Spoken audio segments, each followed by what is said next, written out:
Bonjour à tous, merci de nous retrouver à ce rendez-vous avec Marie. Nous vous proposions le thème « Les apparitions mariales, sens et signification ».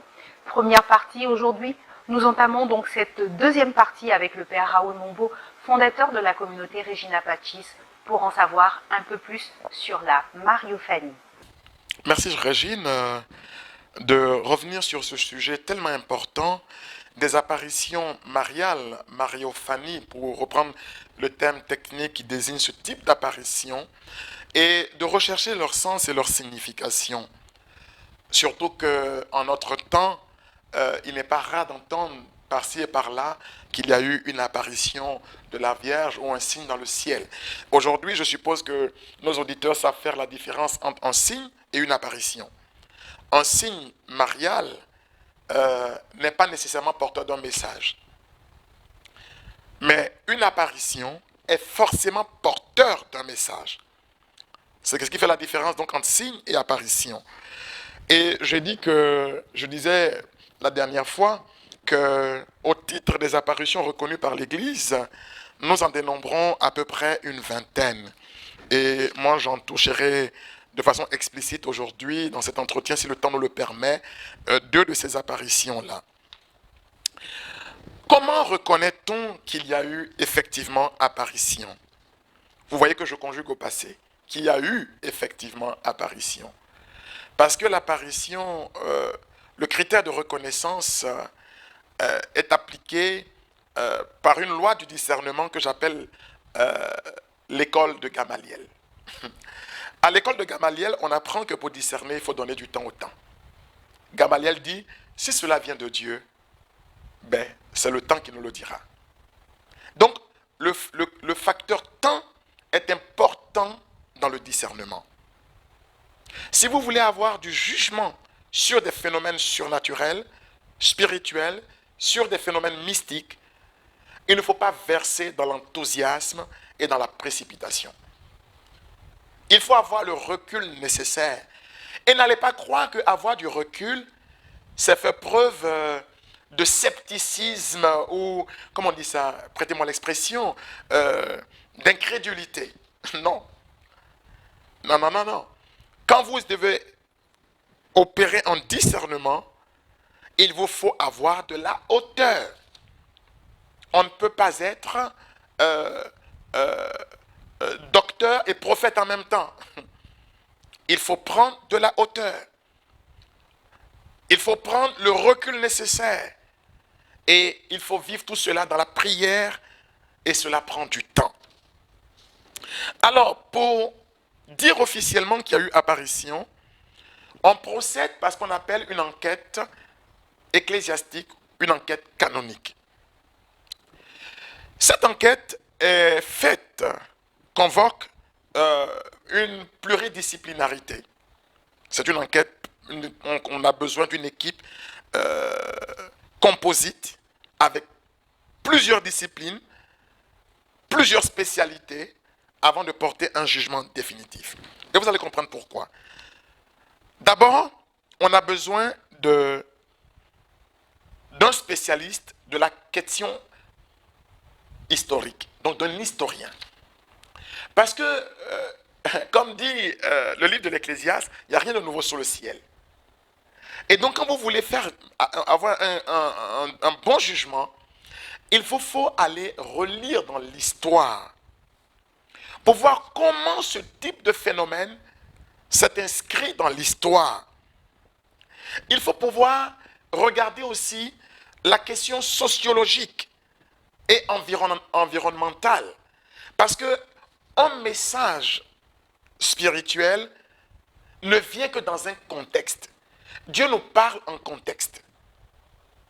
Dieu ne peut pas parler à des Africains en utilisant un langage qui est désincarné, on va dire comme cela, qui n'a aucun lien avec leur culture, avec leur tradition, avec leurs croyances, en lien avec leur vie sociale et sociétale, leur vie culturelle, avec la question anthropologique, les us et coutumes, les croyances. C'est dans tout ce contexte-là que le message nous arrive. Donc pour discerner le message, il faut voir si le message lui-même est à propos. Est-ce que le message a un rapport avec notre vie sociale? Je ne sais pas si je me fais suivre. Donc ce n'est pas parce qu'on nous a donné un message qu'il faut prêter foi. Mais en quoi ce message est pertinent pour l'homme de notre temps? Si Dieu s'est fait homme, c'est pour que le langage de Dieu devienne audible aux hommes et intelligible aux hommes. Que le langage de Dieu devienne un langage que les hommes peuvent comprendre. C'est ce que ça veut dire. Sinon Dieu ne se serait pas fait homme. C'est la mystique de l'incarnation. Dieu ne peut pas, la Vierge ne peut pas apparaître à des petits nègres, excusez-moi, en terre africaine, pour leur parler de quelque chose qui ne les concerne même pas. Je vous cherche des exemples comme ça, c'est parce que ça ne m'arrive pas. Je vous aurais fait des exemples. Vous comprenez? Et si elle apparaît à des Africains, elle apparaîtra sous des traits qui leur donnent la capacité de la reconnaître et de reconnaître son message. Je ne sais pas si vous me suivez. Donc, quel est le contexte? Cette apparition va tenir compte de notre environnement psychologique. Vous comprenez que donc pour discerner une apparition, on a besoin de spécialité. L'enquête va porter, deuxièmement, sur la personne des voyants eux-mêmes. De ceux qui rapportent cette apparition, sur leur maturité affective, psychologique, spirituelle, sur leur état intérieur et sur l'incidence du message sur leur propre vie. Quand la Vierge apparaît à Bernadette à Lourdes, on voit toute la transformation qui advient dans la vie de la petite voyante de Lourdes. Dans l'itinéraire de sa vie, elle devient religieuse au couvent de Nevers. Elle demande à être éloignée des apparitions pour ne pas que les apparitions soient confondues avec sa personne. Quand Gabriel apparaît à la Vierge, elle dit, il s'est penché sur l'abaissement de sa servante. Elle ne raconte pas à tout venant qu'elle a vu un ange.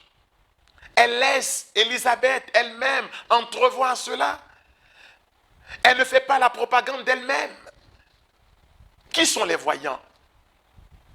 Quelle est l'incidence de ce qu'ils voient sur leur propre existence?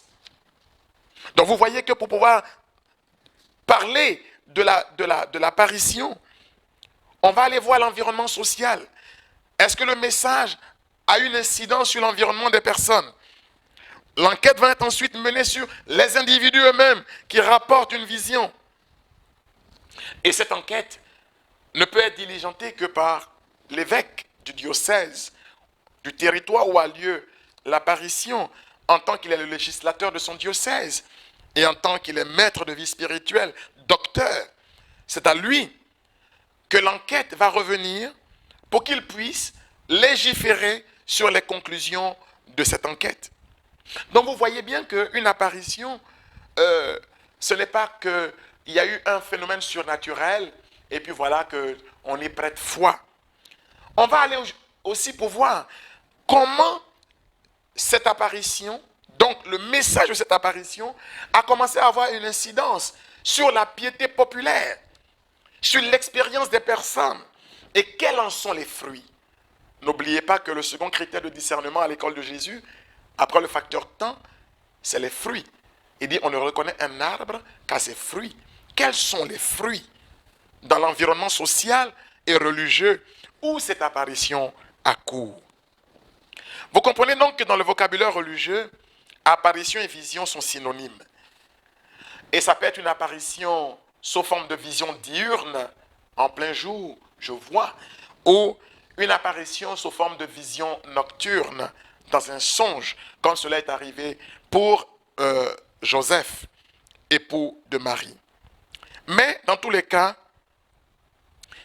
on a une appréhension immédiate, un ressenti, comme indubitable, clair et direct de la présence de Dieu, du divin, d'un esprit, d'un ange, ou dans le cas qui nous intéresse, de Marie, la mère de Jésus. Plusieurs références bibliques nous parlent d'apparitions. Je vous en fais l'économie. Je vous ai parlé de l'apparition de Jean 17, Élie et Moïse, les apparitions des saints en Matthieu 27 et des prophètes qui sont sortis des tombeaux que les gens ont vus déambuler dans Jérusalem en Matthieu 27 au jour de la mort de Jésus en croix. On a les apparitions des 3 personnages mystérieux à Abraham en Genèse 12 verset 7. On a l'échelle de Jacob avec les anges qui montent et qui descendent en Genèse chapitre 35. On a les apparitions du Seigneur lui-même à Moïse dans le buisson ardent en Exode 3, dans le livre des juges à Gédéon au chapitre 6 du livre des juges. Ainsi de suite, l'ange qui est apparu à la mère de Samson, épouse de Manoah, au livre des juges au chapitre 13. Et puis dans l'épître aux Hébreux, je termine avec cela, Hébreux chapitre 13, versets 2 à 3, c'est l'école paulinienne toujours. Dans cette épître, on nous dit, beaucoup parmi nous ont reçu chez eux des anges sans le savoir. Voilà donc pour ce que je pouvais vous dire au sujet de ces apparitions. Maintenant, je voudrais revenir sur 2 de ces apparitions, si le temps me le permet encore. L'apparition de Lourdes, qui est une apparition qui est l'une des plus importantes en terre chrétienne catholique. Parce que cette apparition de Lourdes, pas seulement parce que cette apparition de Lourdes a confirmé le message de l'Immaculée Conception, un dogme qui venait d'être proclamé, mais dans l'apparition de Lourdes, la Vierge apparaît dans la fente du rocher. Or, dans la tradition biblique, le rocher est riche de signification. Le rocher, ça signifie Dieu lui-même. Et la fente du rocher, c'est le cœur de Dieu. Marie, qui apparaît dans le cœur de Dieu, c'est Marie qui se fasse devant Dieu lui-même et qui nous invite à porter le regard pas sur elle, mais sur celui qui est le rocher et sur celui sur lequel nous devons bâtir notre existence. Certainement que ça vous rappelle l'enseignement de Jésus lui-même, quand il parle de bâtir, non pas sur du sable, mais sur le roc. La fente du rocher, de ce rocher, on voit qu'au pied de la roche jaillit de l'eau. C'est Marie qui nous invite également à voir dans l'Église le Christ continuer et rocher sur lequel nous pouvons bâtir notre existence. L'eau qui jaillit du rocher, c'est l'eau du baptême.